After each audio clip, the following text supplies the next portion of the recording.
சென்னையில் திடீர் நெஞ்சுவலி ஏற்பட்ட நபருக்கு பேருதவி செய்த காவலர்களுக்கு பாராட்டுக்கள் குவிந்து வருகின்றன.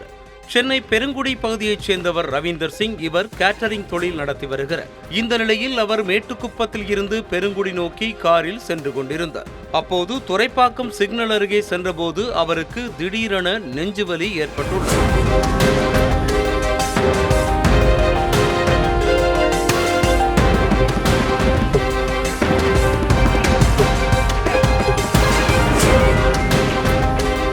இதனையடுத்து அவரால் அந்த காரை ஓட்ட முடியாமல் மூச்சு திணறலால் அவதிப்பட்டிருக்கிறார். சுய நினைவையும் இழந்து மயக்கத்தில் கிடந்ததாக சொல்லப்படுகிறது.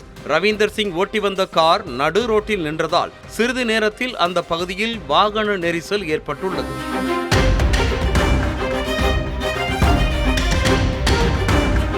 அப்போது ரவீந்தர் சிங்கின் கார் நிற்பதை அறிந்த போக்குவரத்து ஆய்வாளர் ரவிச்சந்திரன், தலைமை காவலர் கொம்படியன், அன்சார், கதிரேசன் உள்ளிட்ட போலீசார் மெட்ரோ பணியாளர்கள் உதவியோடு அவரை காரில் இருந்து இறக்கி அவருக்கு தண்ணீர் கொடுத்து முதலுதவி அளித்துள்ளனர்.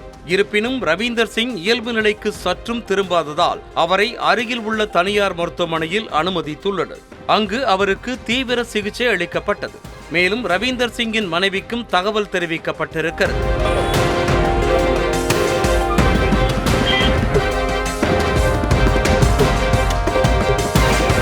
இதனையடுத்து உரிய நேரத்தில் ரவீந்தர் சிங்கை மீட்டு மருத்துவமனையில் அனுமதித்ததால் போலீசார் மற்றும் உதவிய கரங்களுக்கு பாராட்டுக்கள் குவிந்து வருகின்றன. தவித்த வாய்க்கு தண்ணீர் கொடுக்கவே யோசிக்கும் இந்த காலத்தில் உரிய நேரத்தில் உயிரை காப்பாற்றியவர்களை பலரும் மனதார பாராட்டி வருகின்றனர்.